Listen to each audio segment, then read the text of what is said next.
আসসালামু আলাইকুম। এখন আপনারা দেখবেন সংবাদ শিরোনাম।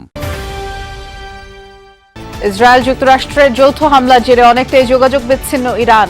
2 স্কুলে অন্তত 87 শিক্ষার্থী নিহত। তেল আবিব, কাতার সহ পার্শ্ববর্তী 5 দেশে তেহরানের পাল্টা আক্রমণ। United States military began major combat operations in Iran. טייסי העולם החופשי, כולם באים לעזרתכם. হামলা পাল্টা হামলার প্রভাব আন্তর্জাতিক বিমান চলাচলে বন্ধ। ইরান সহ 4 দেশের আকাশ সীমা। মধ্যপ্রাচ্যগামী সব ফ্লাইট বন্ধ করল ঢাকা। বিরোধী দল জামায়াত ইসলামীর ইফতারে প্রধানমন্ত্রী তারেক রহমান বললেন, রাজনৈতিক দলগুলো কাজ করবে মানুষের ভাগ্য পরিবর্তন। আমাদের এই ইফতার মাহফিলে আসুন আমরা আল্লাহর নামে শপথ গ্রহণ করি যে আমাদের আগামী দিনের কাজগুলো হবে এই দেশের মানুষের ভাগ্য পরিবর্তন। রাজনৈতিক তর্ক বিতর্কের মাধ্যমে সংসদ হবে প্রাণবন্ত। এনসিপির বর্ষপূর্তির ইফতার আয়োজনে আশা স্বরাষ্ট্রমন্ত্রী।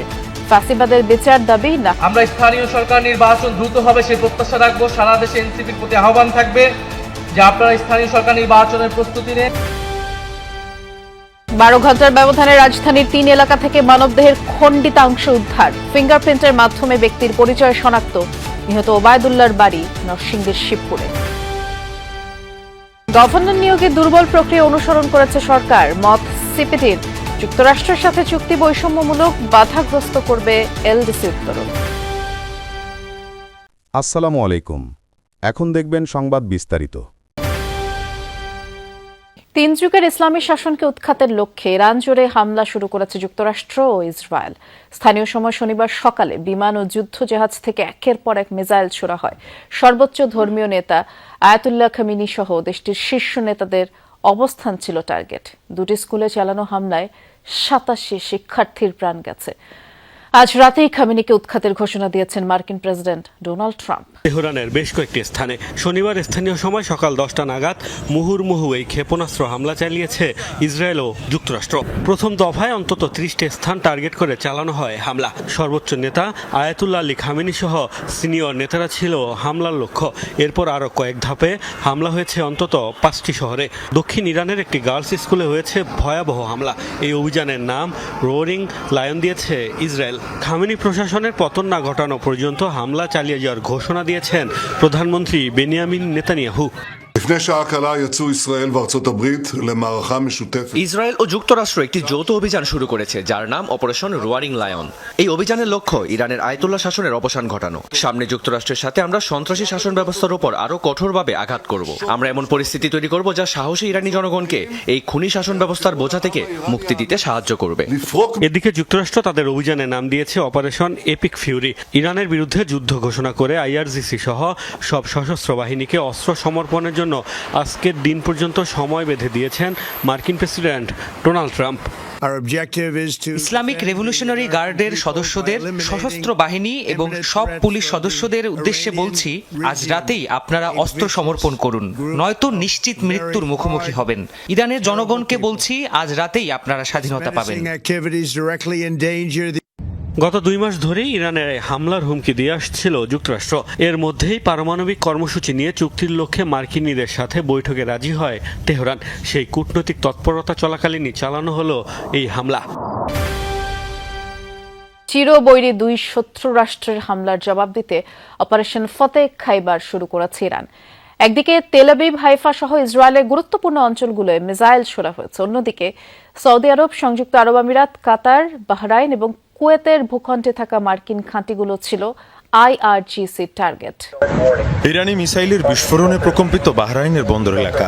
দেশটিতে অবস্থিত মার্কিন নৌঘাঁটিতে আঘাত হানে ইরানের ক্ষেপণাস্ত্র। ভূখণ্ডে যৌথ হামলা চালায় ইসরায়েল ও যুক্তরাষ্ট্র। এর পাল্টা জবাব দিতে দেরি করেনি বিপ্লবী গার্ড বাহিনী। শুরু হয় অপারেশন ফতেহ খাইবার। প্রথমে ইসরায়েলি ভূখণ্ড লক্ষ্য করে ছোড়া হয় একের পর এক মিসাইল। টার্গেট করা হয় রাজধানী তেল আবিবের পাশাপাশি হাইফা সহ গুরুত্বপূর্ণ এলাকা। আতঙ্কে বম শেল্টারের দিকে ছুটতে থাকে ইসরায়েলিরা। পরে ছিল ইরানি সামরিক বাহিনীর চমক। কোনো পূর্বাভাস না দিয়ে হামলা করা হয় ইরানকে ঘিরে থাকা আরব দেশগুলোর ভূখণ্ডে। টার্গেট করা হয় এসব দেশে থাকা মার্কিন ঘাঁটিগুলো। হামলা করা হয় কাতারে। আতঙ্কে ছড়িয়ে পড়ে মধ্যপ্রাচ্যের দেশটিতে। মোবাইল ফোনে সতর্কবার্তা পাঠিয়ে বাসিন্দাদের সামরিক ঘাঁটি থেকে যত দূরে সম্ভব নিরাপদ স্থানে অবস্থান নেওয়ার নির্দেশ জারি করা হয়। প্রতিরক্ষা মন্ত্রণালয় জানায়, প্যাট্রিয়ট ডিফেন্স সিস্টেমের মাধ্যমে ভূপাতিত করা হয়েছে। সদর দফতর লক্ষ্য করে ইরানের মিসাইল হামলার পর জরুরি সতর্কতা জারি। নির্বাচনের মাধ্যমে যে গণতন্ত্রের যাত্রা শুরু হয়েছে তা হাজারো মানুষের রক্ত ও ত্যাগের বিনিময়ে অর্জিত। আগামী রাজনীতি হবে দেশের মানুষের ভাগ্য পরিবর্তনের জন্য। জামায়াতের ইফতার অনুষ্ঠানে যোগ দিয়ে এমন মন্তব্য করেছেন প্রধানমন্ত্রী তারেক রহমান। একই অনুষ্ঠানে বিরোধী দলীয় প্রধান ডাক্তার শফিকুর রহমান বলেছেন, এবারের সংসদ হবে প্রাণবন্ত। সরকারকে সহযোগিতার পাশাপাশি জনগণের অধিকার রক্ষায় শক্তিশালী ভূমিকা পালন করবে জামায়াত ইসলামী। দেশের রাজনৈতিক ইতিহাসে প্রথমবার বিরোধী দলের ইফতার অনুষ্ঠানে প্রধানমন্ত্রী নতুন বাংলাদেশে রাজনৈতিক সৌহার্দ্য আর সহাবস্থানের জানান দিতেই জামায়াতের আমন্ত্রণে সাড়া দিলেন সরকার প্রধান। বিগত সময়ে সরকার আর প্রধান বিরোধী দলের মধ্যে ছিল দা কুমড়ো সম্পর্ক। অতীতের সব তিক্ততা পেছনে ফেলে সামনে এগিয়ে যেতেই আজ এক টেবিলে প্রধানমন্ত্রী ও বিরোধী দলনেতা। ইফতার অনুষ্ঠানে ছিলেন স্বরাষ্ট্রমন্ত্রী সহ সরকার দলের শীর্ষ নেতারা, ছিলেন 11 দলীয় জোট ও বিভিন্ন রাজনৈতিক দলের নেতা, বিভিন্ন পেশাজীবী ও 24-এর শহীদ পরিবারের সদস্যরা। বাংলাদেশ সরকারের মাননীয় প্রধানমন্ত্রী। বিকেল 5:30টায় ইফতার অনুষ্ঠানে যোগ দেন প্রধানমন্ত্রী। শুভেচ্ছা বক্তব্যে তারেক রহমান বলেন, হাজারো মানুষের আত্মত্যাগের মাধ্যমে গণতান্ত্রিক যাত্রা শুরু হয়েছে, তাই দেশবাসীর ভাগ্য পরিবর্তনে কাজ করতে চান। বাংলাদেশের মানুষ আজকে অনেক প্রত্যাশা নিয়ে, অনেক আকাঙ্ক্ষা নিয়ে, অনেক আশা নিয়ে আমাদের সকলের দিকে তাকিয়ে আছে, বিশেষ করে রাজনৈতিক দলগুলোর দিকে তাকিয়ে আছে। আজকে আমাদের এই ইফতার মাহফিলে আসুন আমরা আল্লাহর নামে শপথ গ্রহণ করি যে আমাদের আগামী দিনের কাজগুলো হবে এই দেশের মানুষের ভাগ্য পরিবর্তনের জন্য।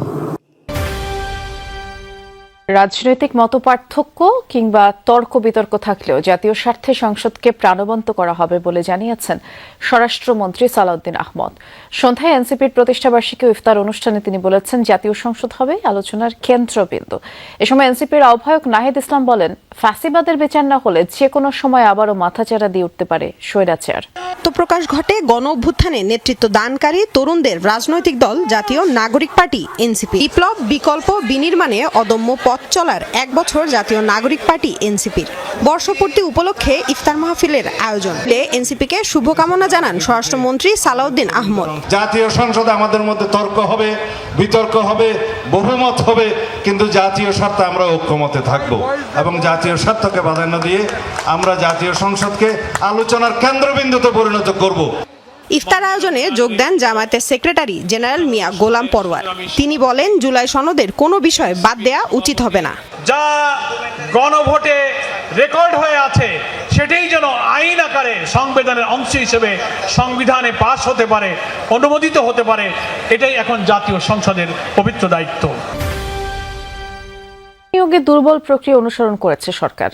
আরও ভালো নিয়োগ দেবার সুযোগ ছিল বলে মনে করে গবেষণা সংস্থা সিপিটি। বলা হয়, যুক্তরাষ্ট্রের সাথে সই হওয়া বাণিজ্য চুক্তি বৈষম্যমূলক, যা এলডিসি উত্তরণকে বাধাগ্রস্ত করবে। সরকারকে জ্ঞানভিত্তিক সিদ্ধান্ত গ্রহণের তাগিদ দিতে বলা হয় এবং বলা হয়েছে যে শুধু নির্বাহী বিভাগের